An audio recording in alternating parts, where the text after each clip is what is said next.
bem-vindos ao RTV Notícias. Começamos com as principais capas dos jornais de hoje. No Jornal de Notícias podemos ler que uma disputa de armazém em Carrazeda de Anciães leva um pastor a matar a mulher à facada em festa da aldeia. Notícia também para um mistério em Orém.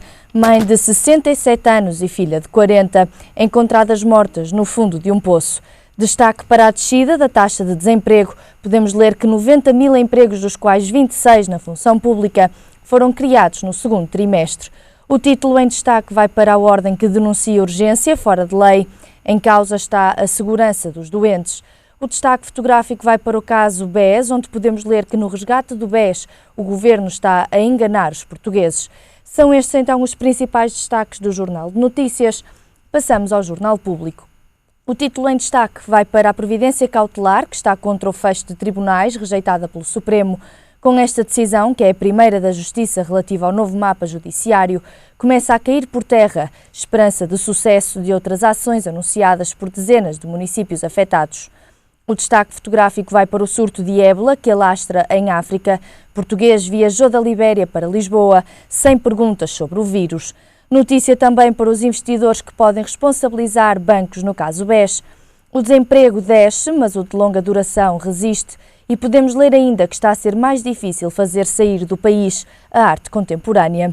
Passamos à capa do jornal e podemos ler em grande destaque que CMVM investiga informações dadas durante o último aumento de capital do BES.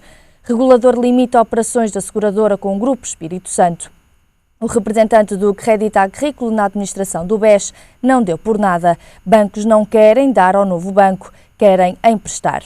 Lemos ainda que simplificar a linguagem dos médicos é oportunidade de negócio. Notícia para a lei das rendas e as lacunas que se abriram para inquilinos e proprietários.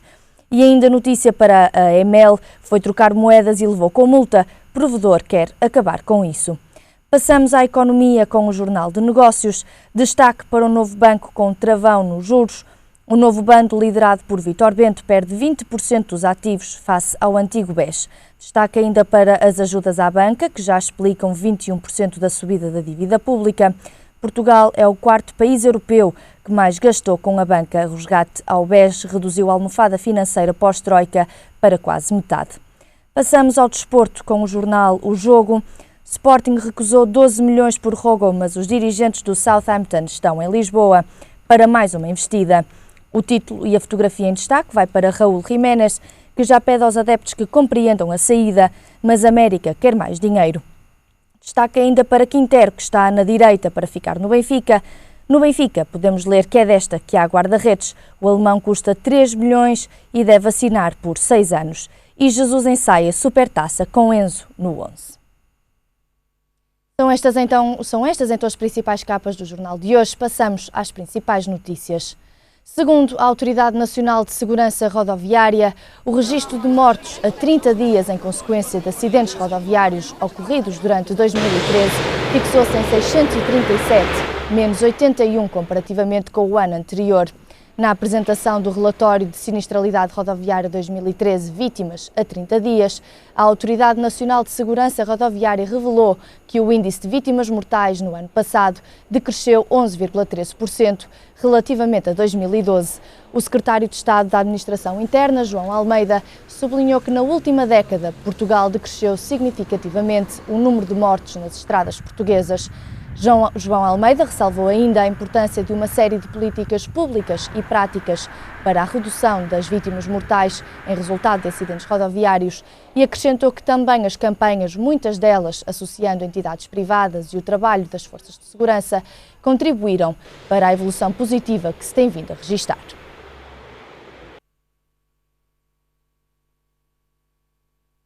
Depois dos resultados da prova de avaliação realizada pelos professores, a Associação Nacional de Professores Contratados quer saber quantos vão conseguir ser colocados no sistema público de ensino. Depois de protestos e lutas que tentavam a não realização da prova de avaliação, os resultados acabaram mesmo por sair. 85% dos professores passaram no exame. Agora, a Associação Nacional de Professores Contratados quer mesmo saber quantos dos docentes que passaram vão conseguir ser colocados no sistema público de ensino para saber se valeu a pena a realização da prova e o investimento dos portugueses. César Paulo, presidente da Associação, afirma que, apesar das condições para a realização da prova, os docentes provaram que são uma classe bem preparada. O presidente desafia ainda o Ministro da Educação a apresentar ao país o custo do exame para o erário público. Quanto aos cerca de 1.500 docentes que reprovaram, realça que a maior parte das provas foi realizada em condições um pouco estranhas. A greve dos enfermeiros do Instituto Português de Oncologia registrou uma adesão de 100% no internamento. As razões para a greve prendem-se com o descontentamento gerado pela grave carência dos profissionais e sobrecarga de horários. Falta de profissionais nos internamentos dos serviços de medicina e de cirurgia e a consequente sobrecarga horária foram mote para a greve de ontem, que registrou uma adesão de 100%. A greve reflete o descontentamento dos enfermeiros do IPO e de todos os hospitais da região norte e do país. Segundo Fátima Monteiro, presidente do Sindicato dos Enfermeiros Portugueses, há uma grave carência de enfermeiros nos serviços hospitalares que trabalham 12 a 18 horas diárias. Nos últimos 18 meses, 1.600 enfermeiros deixaram o Serviço Nacional de Saúde por reforma ou por terem emigrado, não tendo sido substituídos nem estando prevista a sua substituição. A falta crónica de enfermeiros, a que se soma a uma ausência de 20 a 30 profissionais em média por estabelecimento, devido a baixas médicas prolongadas, gravidez de risco ou licenças de paternidade, têm obrigado os enfermeiros a trabalhar sem descansos compensatórios e sem direitos a pagamentos extra. Desta forma, poderá estar a ser posto em causa não só o bem-estar dos doentes, como a saúde. Segundo um estudo da Comissão Europeia, estudar no estrangeiro com uma bolsa de Erasmus reduz a probabilidade dos jovens ficarem desempregados durante um longo período de tempo. Descubra porquê. 57 mil jovens foram entrevistados e viram o seu próprio comportamento ser analisado antes e depois de fazerem Erasmus. A conclusão é que os estudantes que optam por ir estudar para fora do país se saem melhor no mercado laboral e têm a metade das probabilidades de serem desempregados de longa duração, em comparação com os estudantes que não vão para um estrangeiro. Porquê? Depois de uma análise pormenorizada, conclui-se que o impacto de estudar fora do país leva os jovens a serem mais seguros e mais tolerantes em relação a outras culturas. Além disso, ficam mais curiosos, com mais possibilidades de resolver problemas, com melhores habilitações organizativas e maior facilidade em adaptar-se de forma rápida a novas situações. No ano 2012-2013, cerca de 7 mil alunos partiram de Portugal para estudar noutros países, sobretudo Espanha, Polónia e Itália. Já as universidades nacionais receberam cerca de 9.900 alunos, vindos também, sobretudo, dos mesmos 3 países. Espanha é o destino mais escolhido pelos estudantes a nível europeu. A Douro Azul foi eleita a melhor empresa de cruzeiros fluviais da Europa na cerimónia dos World Travel Awards 2014. O reconhecimento permite abrir perspectivas positivas para a região que não devem ser desperdiçadas. E o Oscar do Turismo vai para a Douro Azul. Numa cerimónia que decorreu em Atenas no fim de semana, consagrou o trabalho e qualidade da empresa de cruzeiros, bem como o seu incontornável crescimento. Nos últimos anos, a procura turística no Douro tem crescido a olhos vistos e a distinção realça o trabalho que tem sido feito e o potencial que exige nos cruzeiros fluviais. Já o ano passado, o Douro Azul tinha recebido um prémio em reconhecimento do seu sucesso comercial, inovação e promoção da região do Douro a nível mundial. A empresa, com 21 anos de existência, vê neste reconhecimento uma oportunidade de concertar esforços e garantir sustentabilidade turística do Douro. Um serviço de excelência a bordo que leva a resultados expressivos e a responsabilidades acrescidas. O Museu de Serralves pega no trabalho de artistas como Bruce Nauman, Julião Sarmento e Paulo Nosolino e instala-o na Quinta da Cruz, em Viseu. Até 5 de outubro é possível ver o trabalho de vários artistas que integram a coleção de Serralves e que exploram as várias potencialidades da luz. Explorar fenómenos de luz é o principal foco desta exposição, que conta com trabalhos de vários artistas portugueses e internacionais. A forma como os objetos reagem a diferentes tipos de luminosidade sempre foi um dos elementos mais importantes para o trabalho de pintores, escultores, arquitetos e fotógrafos. Também os artistas que trabalham com filme e com vídeo encaram a luz como aquilo que lhes permite captar e projetar imagens. A exposição Estudos de Luz, Indícios, Reflexos e Sombras na coleção de Serralves pode ser visitada na Quinta da Cruz, em Viseu, de terça a domingo, das 10 às 13 horas e das 14 às 18 horas. A entrada é gratuita. Ficamos agora com o nosso comentário habitual. Boa tarde, César Oliveira, bem-vindo ao RTV Notícias. Hoje foi notícia, registou-se uma descida da taxa de desemprego. O INE divulgou que a taxa prossegue o seu caminho de descida. Acha que há menos desempregados, mas não significa que haja mais emprego. Raquel, esta é uma situação, para já é uma notícia muito feliz e que eu acho que também é importantíssimo para o país e para a nossa economia. A economia tem estado a ganhar, a ter ganhos, não é?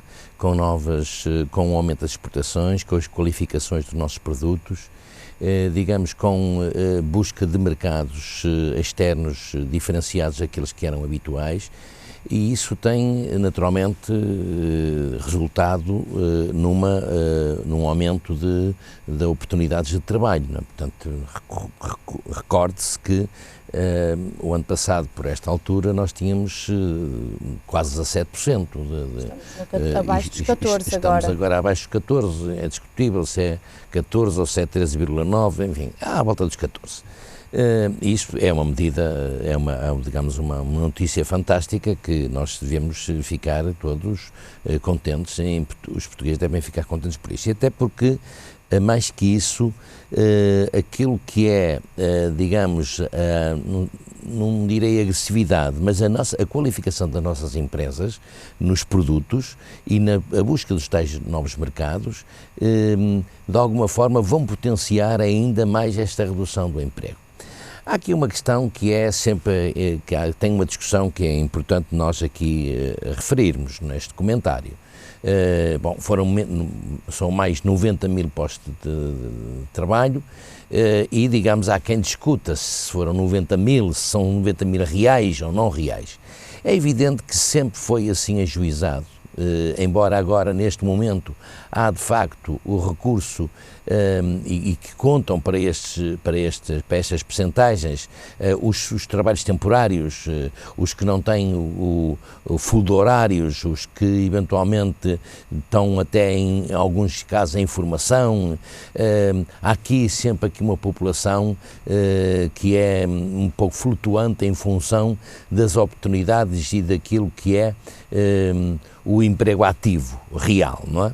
Portanto, há aqui discussões entre o governo e os empregadores e diversos sindicatos, mas que não há dúvida que nós temos que comparar sempre o passado com a atualidade e que há aqui, de facto, um aumento considerável da oferta de emprego e, portanto, isso é uma situação que resulta de uma melhoria da economia do nosso país e, portanto, com a implantação das nossas empresas, veja-se o que acontece no setor dos calçados e dos têxteis, que há uns anos atrás tinham prestações muito deficitárias e neste momento contribuem de uma forma significativa, com cerca de 13% para as exportações do país. Portanto, é uma coisa que é importante a gente reter. Portanto, acho que é uma notícia fantástica. Vimos há pouco que quem vai de Erasmus, os jovens que vão de Erasmus, têm a taxa de desemprego é menor, digamos assim, a menor possibilidade de ficarem desempregados. Concorda? Fez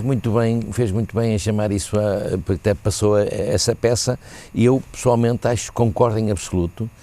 Os Erasmus oferecem uns novos mundos aos nossos jovens estudantes que estão quase a entrar no mercado de trabalho, abre-lhes perspectivas, faz com que eles tenham novas relações fora do do país, nas famílias em que vão comunicar, nos mercados e nas sociedades em que eles vão, de alguma forma, conviver. Ajuda a aceitar as novas culturas? Desinibe-os e, de alguma forma, abre-lhes horizontes, abre-lhes novas perspectivas da vida que, se não saísse de cá, se não fosse este programa do Erasmus, com certeza que não teria. Portanto, acho muitíssimo positivo este programa, porque além de também criar aos jovens, enfim, convivência, conhecimento de outros países, enfim, é um pouco férias, mas também há uma carga grande de conhecimento. Muitíssimo bem ao conhecimento. Facto. É uma bagagem diferente que depois trazem para Portugal e é uma mais-valia. E digamos, as relações com que ficam. Percebe? Não ficam só entre eles que vão fazer o Erasmus. Não fica, também é importante, aqui ao nível do país, terem esses convívios, porque depois pode abrir oportunidades. Uma pessoa que está no Algarve, que vive no Algarve, vai fazer o Erasmus, e uma pessoa aqui do Norte, mas se houver uma oportunidade no Algarve, com certeza que esse amigo do Algarve comunica ao amigo do Norte: olha, temos aqui uma oportunidade. E hoje em dia as distâncias não são assim tão difíceis como no passado. E acham encurtadas, com estão muito encurtadas.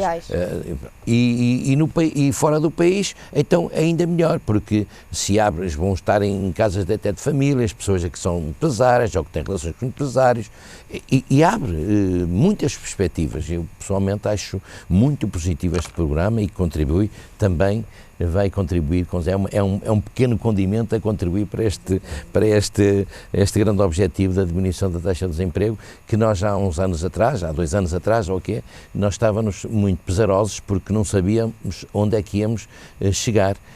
Inclusivamente só a Espanha que estava muito atrás de nós, não é? E nós víamos já com alguma preocupação chegarmos aos níveis da Espanha. E o que é que está a acontecer é que estamos a reduzir de uma forma significativa a taxa de desemprego. Portanto, é de saudar esta notícia. Muito bem. César Oliveira, falemos da greve dos enfermeiros. Denota-se um grande descontentamento, uma carga horária bastante pesada. O que é que tem a dizer sobre esta greve? Olha, eu acho que esta greve dos enfermeiros, elas estão-se a fazer por todo o país e todas elas com grande taxa de adesão. Portanto, em Lisboa foi 95%, aqui foi de 100%, nas Caldas de Rainha também foi 90% e tal, quer dizer, as greves dos enfermeiros estão a ter grande adesão. E estão a ter a grande adesão porque há greves que, nos sítios têm boa adesão e noutros não têm. Mas os enfermeiros está a ser transversal a todos os distritos do país.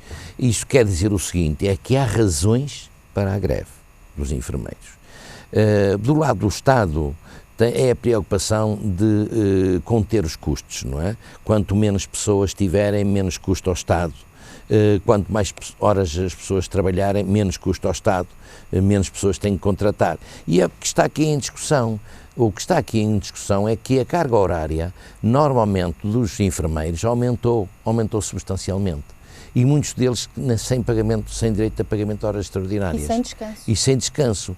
Que é o mais grave, que eu ia lá dizendo o seguinte: isto pode afetar a saúde pública, porque um enfermeiro que esteja 12 horas a trabalhar, em vez de 8, um enfermeiro que esteja 12 dias ou 20 dias ou 14 dias ou até 8 dias consecutivos a trabalhar sem um descanso semanal, naturalmente que a sua própria rentabilidade, a sua própria disponibilidade, nomeadamente afetiva, fica abalada. E os doentes, os portugueses que têm necessidade de recorrer à saúde pública ou à saúde privada, ficam prejudicados claramente com isto. Considera que o bem-estar dos doentes pode ser prejudicado com toda esta situação? Com certeza, muito prejudicado. E eu considero que os enfermeiros são, na saúde dos portugueses, na saúde da população, são muitíssimo importantes. Eles fazem, evidente que os médicos são importantes. Veja o que é que aconteceu, agora não se fizeram muitas cirurgias por causa dos enfermeiros que fizeram greve.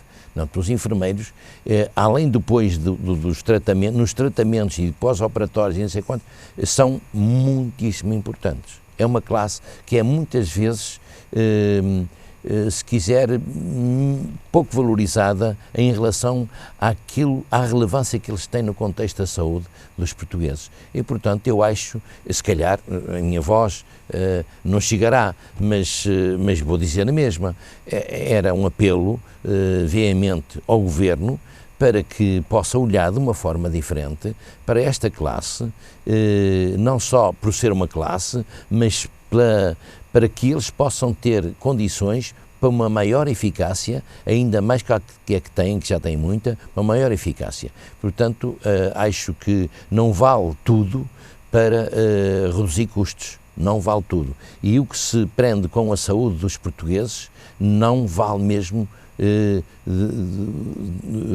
recorrer a esse expediente, porque está em causa a vida das pessoas. Não é? Claro. Portanto, dos enfermeiros, dos próprios doentes, há aqui... Exatamente. Fica aqui um apelo, é um apelo simples, mas que o Governo, o Sr. Ministro, o Ministério da Saúde, que não olhe tanto pela lógica da redução de custos, da poupança, mas que olhe mais até pela eficácia. E, claramente, que se vê que há aqui muita falta de condições para os Sim, até porque falamos que no último ano e meio 1.600 enfermeiros, ou por reforma ou por imigração, saíram do Serviço Nacional de Saúde e não foram substituídos. E não foram substituídos, veja, e repare, mesmo na reposição, se houvesse a reposição desses 1.600 enfermeiros, não quer dizer que não tivesse que haver mais aumento de enfermeiros, até porque, repare, hoje em dia as exigências e a exposição que todos nós temos na saúde pública, na nossa própria saúde,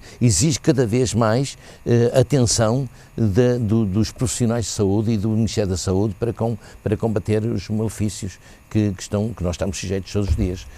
Percebe? Portanto, acho que era bom que o Governo tivesse esta atenção especial para esta situação que está a acontecer, que se verifica que os enfermeiros estão com muita razão para fazer esta greve.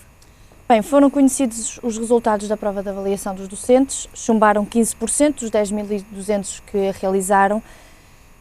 Falam-se dos erros ortográficos. Acha realmente necessário toda esta importância? É assim, o Ministro refere a questão dos exames. Penso eu que não devia ser com este formato, devia ser com um formato diferente e avaliado nas próprias escolas pelos conselhos diretivos e a responsabilização dos conselhos diretivos por essas aflições. Penso que era o módulo mais adequado para esta coisa. Sujeitar os professores a um exame nacional, uma exposição pública, não sei quanto, parece-me um pouco exagerado, embora neste caso concreto tenha alguma eficácia. Porquê?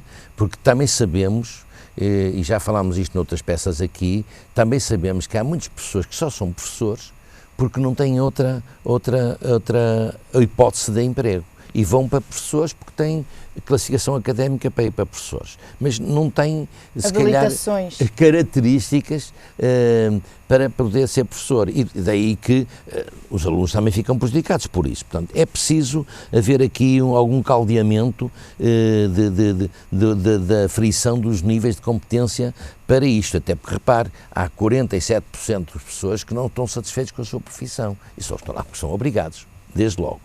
Bom, mas esta questão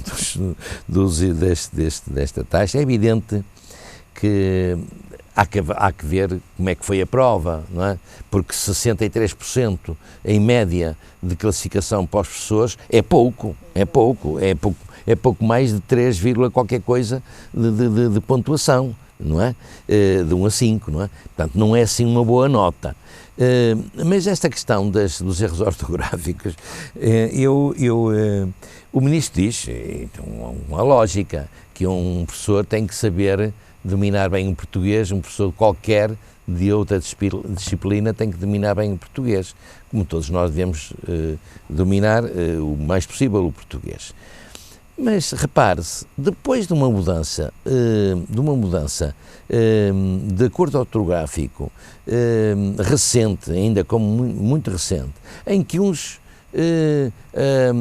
adaptam, outros não querem, outros ainda vão É uma coisa, é uma mistura. É relativo aqui, dizer que é erro, é uma não mistura. Se for por essa base. Qualquer um de nós pode dominar um pouco bem em português, mas às vezes fica aqui na dúvida se se aplica aqui o acordo ortográfico ou se não se aplica, ou se é assim ou assim. Tem sempre algumas dúvidas. E numa prova, naturalmente que o professor estava, a primeira preocupação era responder objetivamente às questões que eram colocadas na prova, se calhar não se preocupou tanto se devia ter um C antes do T ou não sei quê, não é?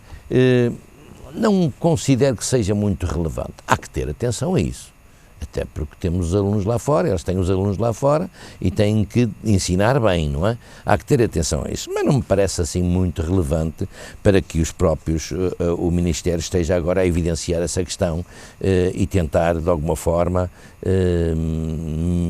desvalorizar aquilo que é o papel dos professores, não é? Agora, acho que se devia aferir mais, era muito mais eficaz se aferisse nas próprias escolas os professores, avaliá-los, enfim, avaliá-los ao nível da estrutura dos professores, enfim, conselhos diretivos e assim, para que pudesse, numa disciplina ou naquela atribuição que tem, ser o mais eficaz possível. Agora, isto é uma situação mais generalista. E também eu julgo que esta questão dos exames de professores aconteceu porque o Governo tinha necessidade de fazer aqui alguma purga e criar aqui algumas condições para poder enfim, argumentar a não colocação de pessoas, de muitos professores. Mas também gerou bastantes conflitos, digamos assim. Gerou conflitos, desde logo as coisas que são feitas em conflitualidade não resultam bem, mas o que é que vai acontecer? Agora vai haver a colocação das pessoas, sabemos que há muitas pessoas que vão ficar fora, isto é um argumento, enfim,